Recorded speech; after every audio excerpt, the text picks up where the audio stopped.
Friends welcome back to my channel. केमन आছো তোমরা সবাই? আশা করি খুব ভালো আছো। আমিও খুব ভালো আছি। আজকে আমি তোমাদের জন্য একটা রেসিপি নিয়ে এলাম। এটা হচ্ছে ডিম কারি। দেখো রেসিপিটা যদি ভালো লাগে তাহলে লাইক কমেন্ট সাবস্ক্রাইব করে পাশে থাকবে। প্রথমে আমি কড়াইতে তেল গরম করে নেব।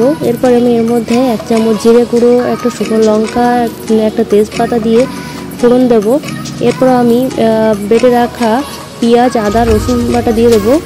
দিয়ে মশলাটাকে ভালো লবণ দিয়ে দেবো পরিমাণ মতো। এরপর আমি মশলাটাকে ভালো করে কষিয়ে নেব।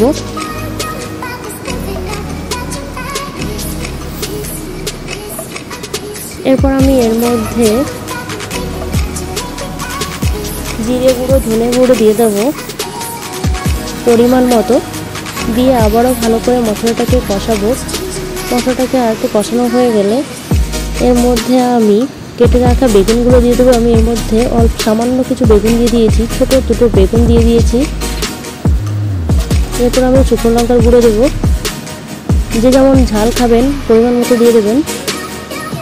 দিয়ে আমি আবারও ভালো করে মশলার সঙ্গে বেগুনটা ভালো করে কষে নেব। এরপর আমি পরিমাণ মতো হলুদ গুঁড়ো দিয়ে দিলাম।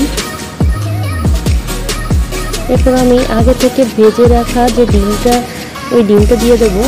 আমি ডিমটা আগে থেকে ভেজে রেখেছিলাম, যেটা দেখায়নি, গোলমরিচ দিয়ে আর লবণটা দিয়ে ভেজে রেখেছিলাম ফেটিয়ে। এবার পরিমাণ মতো জল দিয়ে দেবো।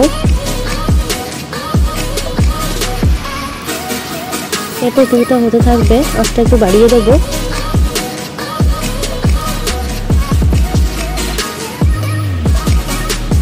ডিমটা আমার প্রায় রেডি হয়ে যাওয়াতে হয়ে গেছে। এরপর আমি উপর থেকে একটু গরম মশলা গুঁড়ো দিয়ে দেবো। এরপর সামান্য একটু জাল করবো। এরপর গ্যাসটা আমি নিভিয়ে দেবো। তরকারিটা আমার হয়ে গেছে।